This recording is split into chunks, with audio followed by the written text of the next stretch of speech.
Good afternoon. This is Dyke Hendrickson, the host of the podcast Life Along the Merrimack.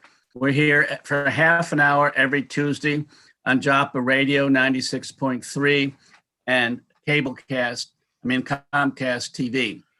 And I'm with Jack Santos. He's a local historian. Jack, thank you very much for coming on. Well, thank you very much for having me, Dyke.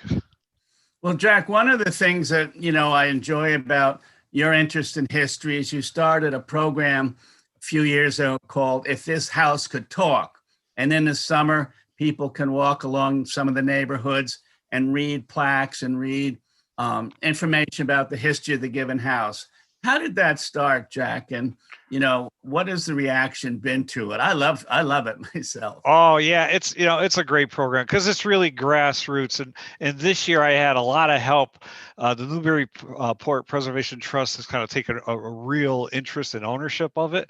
And Barb Bailey from the Preservation Trust was a great help. Chris Edmonds helped as well, as well as others. Bob, oh gosh, no, I'm blanking on his last name, but the photographer, he helped as well. So it was Bob Watts. Sorry, Bob. But the Bob Watts did a lot of photography.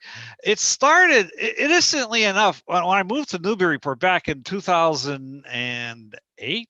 Now, so I'm still a newcomer, but I started taking an interest in history and the history of the town, and I was visiting Cambridgeport. My son-in-law or stepson lived down there in Cambridgeport, and they had this thing called If This House Could Talk. And we spent an enjoyable afternoon walking around, looking at old Cambridgeport houses in that section of Cambridge.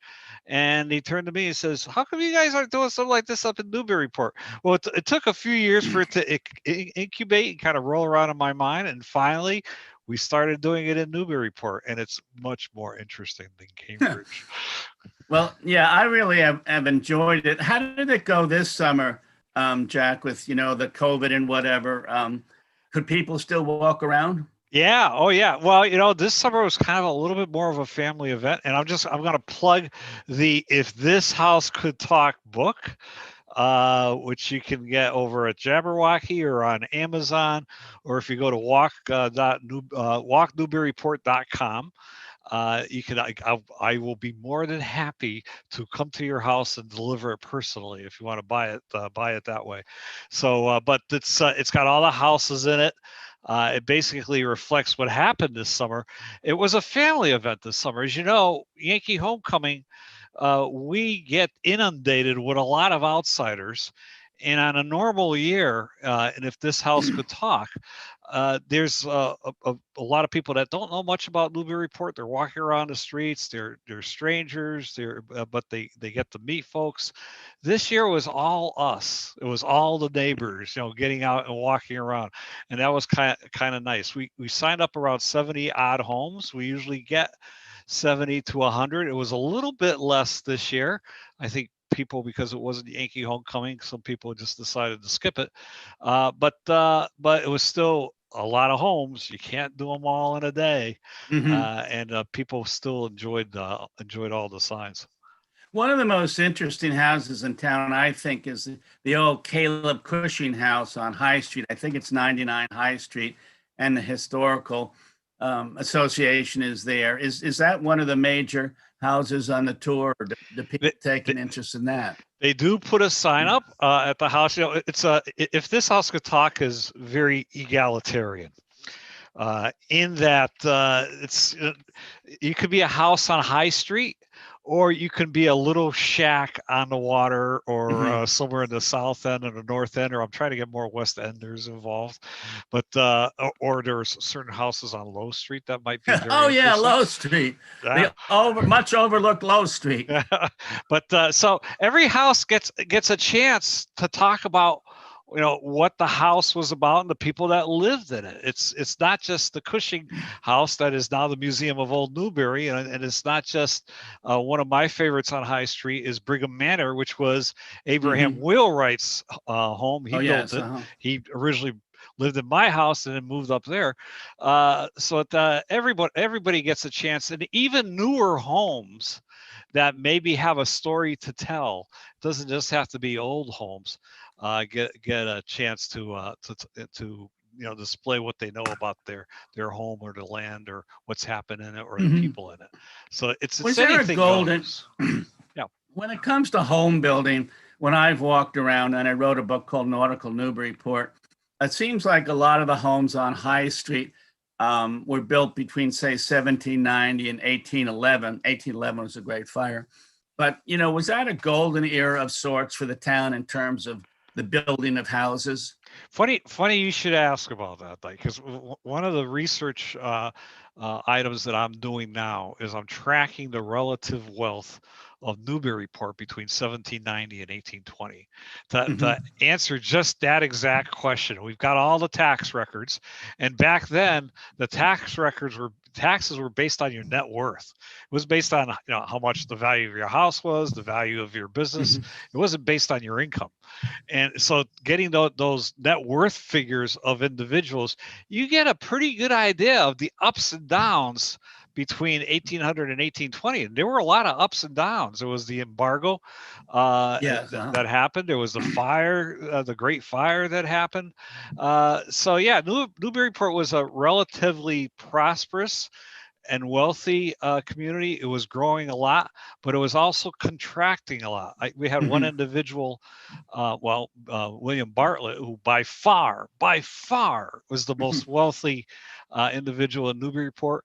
His net worth was about $500,000 one year. The next year was down to $400,000, and then a year after that it went up to $600,000. So it depended on whether a ship sunk, or how business was going, or the war broke out. It was very interesting. Some of the craftsmanship is remarkable about the houses on the exterior and interior. And then, people have said there were so many good carpenters here because this was a shipbuilding community. Is that one of the reasons why we see a lot of wonderful houses? And when I've been on the house tour, when I go inside these houses, which I never get invited to for a social event, by the way, I mean, they're beautiful inside. They are. I think you're onto something there. I think a lot of the homes were built by people during their off time, let's say, when they're not building a ship. So they went and built the home. A lot of the home builders, especially around 1850, 1860, 1870, when shipbuilding went on to decline in Newburyport, shifted into home building. So no, that's absolutely right. So there's a close tie between shipbuilding and home building. Not only that, a lot of the older homes are reused ship parts. So that's really kind of neat. You can go into a house, you find some of these beams, you see cutouts and things, and say, why was that there? And then you realize, oh, because this used to be on a boat at one time. Yeah. Well, I think you're on the board of the Custom House Maritime Museum. You've been involved down there. Are they active at this point? I know every question I think about, well, the COVID's making things different. Is the museum open this winter? And maybe you could talk about what the museum is doing. Oh, we're proud to say that the Custom House Museum was probably one of the few museums around that was open pretty much the whole time period. There was a period in April that we closed down entirely per the state guidelines, but then as soon as we could open, we opened up. We had a special exhibit put in, the tavern exhibit.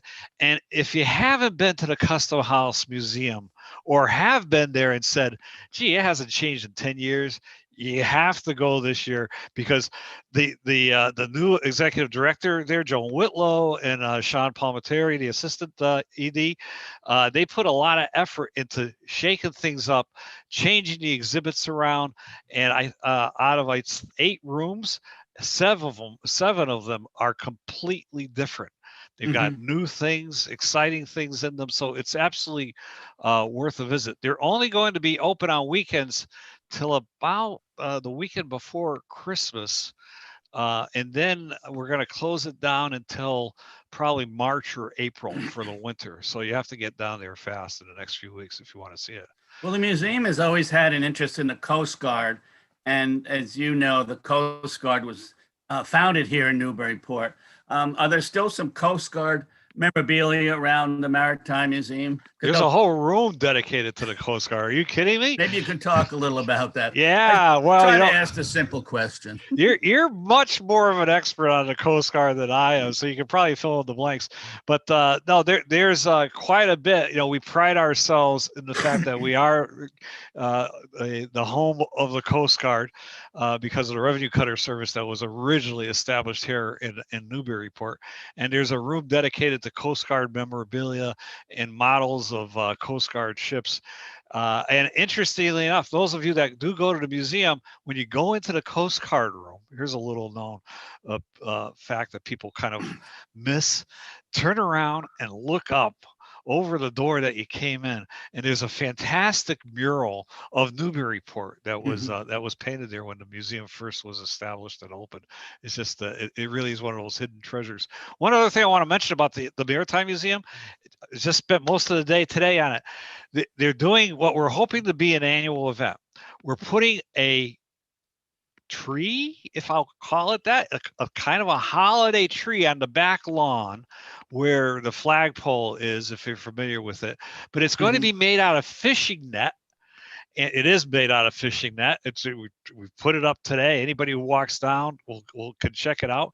And it's going to be covered. It's already about a third covered with life rings, decorated life rings that people have bought and decorated themselves, and they're putting them up there. They've got family names on them, business names on them, highly decorated. And if you want to buy a life ring, go to buyalifering.com. There's still plenty of time. The tree doesn't come down until the first week of January. Plenty of time to put your life ring on that tree. Run down there now. That tree's going up. We're going to light it up Friday evening at about 4:30.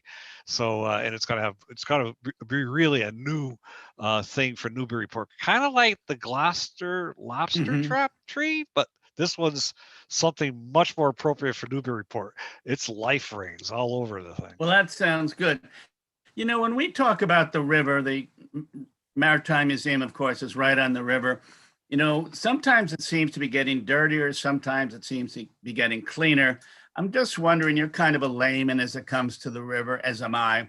What is your sense? Are we doing enough to keep the river clean, or do we have to keep kind of persisting with our elected leaders, as if to say, you know? Oh, no, we absolutely have to keep persisting. And if you go to Merrimack Watershed, merrimackriver.org, I'm not quite sure about the website. They've been asking people to write their senators because there's a bill held up in the State House to alert us when the river gets dirty, which incidentally happened today. Last night's rains overflowed the sewers, that combined sewer overflow problem, and you don't want to be going in the river today. That's for sure. Yeah, I think it's, the river's a lot better than it was 100 years ago, but because of the growth of the cities and the way we've designed our sewer systems, we still got a lot more to go. It's just enormously expensive to get that last 20%. Well, it's a curious thing. Newburyport and Amesbury and Salisbury are doing pretty well, but several sewage treatment plants upriver in Lowell, Haverhill, and Lawrence are under agreements with the Environmental Protection Agency, and EPA has said basically, you're not doing well here. Have so much time to make it better. But when I talk to people, my doubles partner in tennis, Dick Canepa, is an octogenarian, so he's been around since the 50s, and it used to be very dirty, and a lot of good has happened in recent years. It's a lot better than it was, but there are those days, especially after heavy downpours, where you really don't want to be in it, because I was trying to get a study going. This was done in the early 2000s, and I thought it was time to do it again. I haven't been able to get a lot of interest or enthusiasm for it, but I am pretty sure there is a correlation between emergency room visits for gastrointestinal illnesses, and it correlated to when we get a heavy rainfall and the sewer plants overflow. So people, they just, for one reason or another, they touch the water, they go into the water, and then they get sick. That's there was a study in about 2005 by some people from the University of Chicago, right, and looked at Lawrence, among other places, and they found, after a couple of these discharges from the sewer plants, emergency room visits went up by about 15%. But here's a story from the old days. Charlie Tantar is a city councilor in Newburyport, and he was on the crew team of George Washington University, like in the early 70s. So they came up from Washington, and they're doing a crew event on the Merrimack at U Lowell, and Charlie falls into the river, and they wouldn't let him finish the race. They wouldn't even let him do anything. They took him right to the emergency room. Wow. I never got to finish my race because they thought, I was going to catch some kind of plague. So your point is correct, Jack. There have been challenges with the water quality way back when. Yeah, and the shame is, the big granddaddy is Manchester, New Hampshire.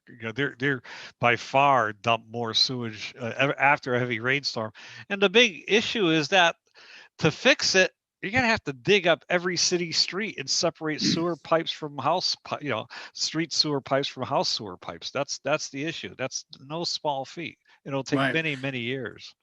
There is some good news out of Manchester, though. About a month or two ago, Manchester signed an agreement with the state and with the feds to do a 20-year improvement program. Now, this is for $132 million, which used to be a lot of money. But so you're right, Manchester's the big abuser, but they have signed an agreement. They are going to be making changes. And as you say, a lot of work has to be done with these older plants. What's going to be really important in that bill in the State House right now is the alert system. I really would like to know, if I'm going to go in my kayak in the Merrimack River, it would be nice to get alerted ahead of time and timely that the water's probably not the best, or if you go in it, try to avoid contact with the water. So as soon as they get that fixed and an alert system in place, that'll be a big step in the right direction. And I would just mention for listeners, a CSO is a combined sewage overflow. And that happens because these sewage treatment plants, they have their effluent going in, but they also have the rainwater from the streets and neighborhoods. So the rainwater mixes with the effluent. It's too much for the facility, and they let everything go, and millions go. This past summer was kind of dry, but as you say, any large rain, as we had yesterday, can set it off. And I don't know if you have a dog, Jack, but a lot of people, have had trouble when their dogs go in, say, at Cashman Park, they get rashes. So I think we have to be careful on numerous fronts. Yep. One other thing not well known, I took a tour of the Newburyport sewer plant. And of course we have a little bit of a haughtier than thou attitude towards Lowell and Lawrence and Haverhill and Manchester, New Hampshire, saying, you guys clean up your act, because we did. We tried the best we could 20, 30 years ago to separate those sewer systems, but we're not at 100% either, and they're now at close to 80 or 90% capacity whenever it rains. So we're not that, it's not, we're close to a point where we're going to have to look at the problem ourselves. Mm-hmm. And, on your point, Jack, they're building 80 rental units down near the train station. There's 15 or 20 houses going on Low Street, among other places. So that is a challenge for any community, because you always have more hookups going on.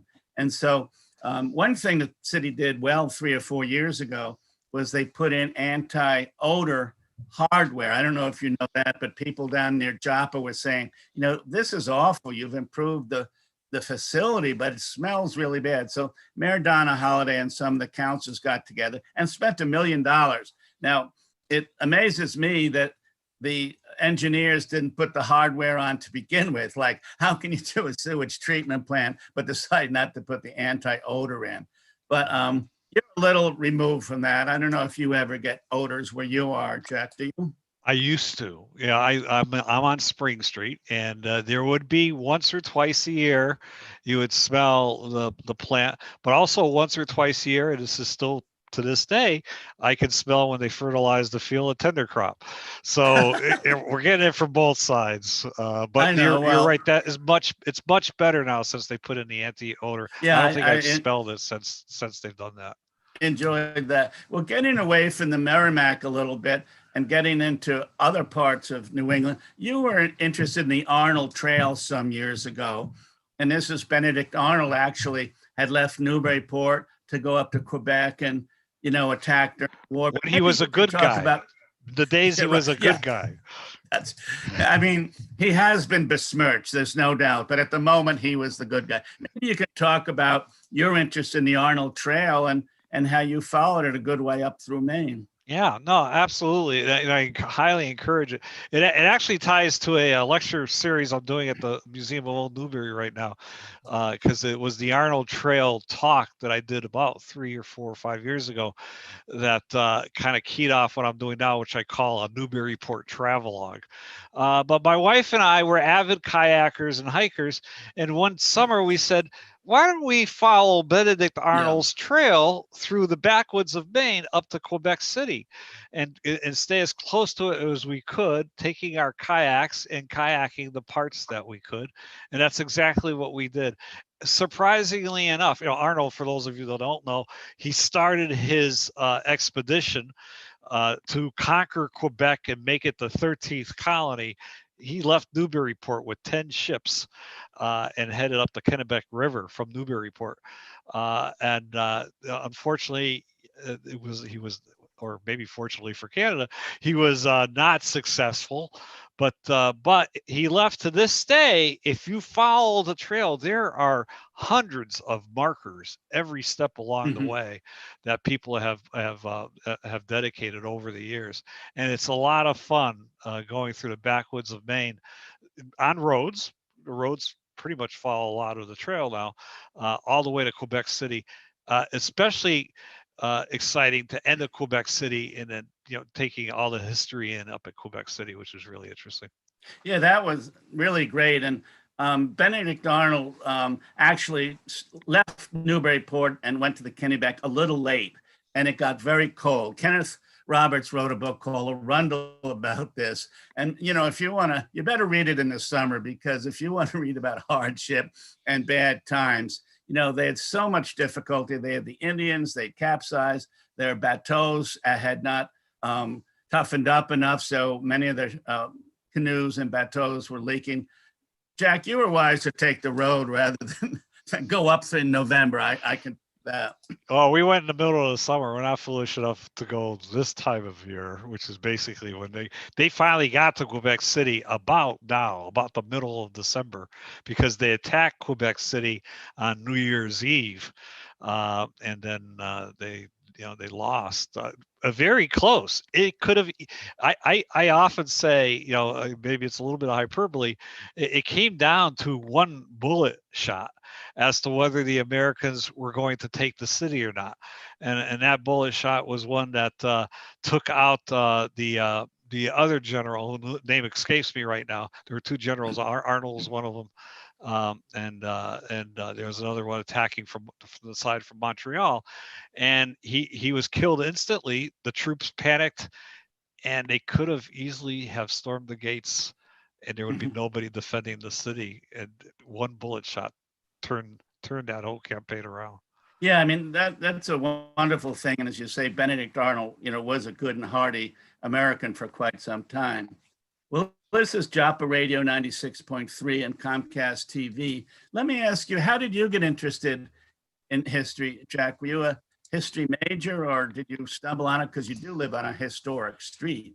I live on a historic street, a historic house. I actually majored in philosophy. So not history, but Socratic. I specialize in Socratic philosophy, but that's not what I earned a living. I just recently retired, and I spent most of my career, 30 some odd years, in computers, because my master's is in computer science. So I went from philosophy to computer science, and now for my post-work period, doing a lot around history. And the reason I got interested is, well, we moved to Newburyport, so it was kind of unavoidable. And then I ended up buying this home that was built in around 1788, 1789, and it was owned by Abraham Wheelwright. The prior owners left me some documentation about him and his son, and I just I've run with it since then. I've just done a tremendous amount of research. I've been in touch with the wheelwright descendants, and I would love to get and organize a wheelwright reunion day here in Newburyport and have all the wheelwright descendants from around the country come back, because this guy Abraham was pretty impressive. He was a Now privateer. he went to South America and made a fortune, did he? That is actually another wheelwright. Yeah, Abraham's brother was Ebenezer. They were both merchants. Ebenezer's son was William, and William Wheelwright was the one who was. He's the most famous, and most people will presume that that's my main interest, and it's not. But he's everybody knows him because he was shipwrecked in Buenos Aires, and in the classic story of making lemonade out of lemons, he became the biggest industrialist in South America, and created railroads and steamship lines all along the coast of Chile. They have a monument to him in Valparaiso, Chile, to William Wheelwright. And he became so wealthy, he had a home there, a home here on High Street, which became the old ladies' home, I think that was the name, and a home in London.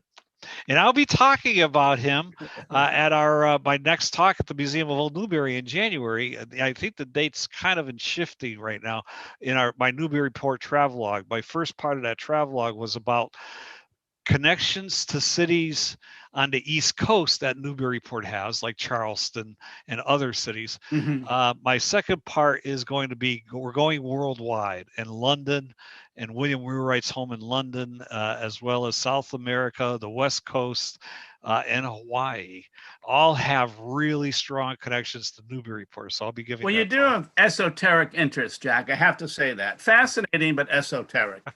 It is. I think that, it's all very interesting, because in the history of Newbury, of course, Newburyport, Newbury, I mean, it's all fascinating. I didn't know much when I got here. We moved here in the mid 80s. And since then, I've learned as much as I could. I just finished a book on the Merrimack River called Merrimack, the Resilient River. And it's an illustrated profile of the most historic river in New England. So that'll be out in April. And so I'm looking forward to that. Anything that you're going to be doing this winter in terms of history that you're looking forward to? You mentioned a couple things. Is the financial elements of High Street high on your list? Yeah, no, I'm deep in the research to come up with a chart of how wealth was and what taxes were like during the early years of Newburyport and the United States, because there was no income tax. It was all. Can you still get into the archive in the basement of the library here in town? Yes, by appointment. I missed my appointment today. I'm so mad at myself. But I have another appointment for Thursday. You can get the appointments come an hour at a time, and just a wonderful resource. So yeah, and then there's the archives. Let's not forget, they're often overlooked at the Custom House, as well as the archives at the Museum of Old Newbury. Museum of Old Newbury is still closed. They're doing a lot of renovation there, but the Custom House is still, you could make an appointment and check out those archives. I think one of the great ones, you've mentioned several, but at the library, public library in Newburyport, it's particularly for genealogy. I spent quite a bit of time there the past few years, and people come from all over the country to look up their ancestors, because Newbury was founded in 1635. Newburyport broke off in 1764, but the library has terrific resources, and it sounds like you've been availing yourself of them. There's one other, if you're a serious researcher or have a really keen interest in history, especially for those of you listening in, there's one other resource that's often overlooked. The library is number one in my book, but Peabody Essex has moved their archival center to Rowley, just a hop, skip, and a jump here from Newburyport, and it's just absolutely fascinating. Well, that's good. Good yeah, to know. So that's a good place to do a lot of good research. Well, that's all good information, Jack. We're about out of time. I hate to say so. You came up with a number of, very interesting elements, and thank you very much. This is Life Along the Merrimack, 96.3 radio, Comcast TV. YouTube as well. So Jack, thank you very much for being on. I'll see you this spring, if not before that. Yep, Thank you. thanks, Doc. Like, Okay. Good night. Goodbye. bye now.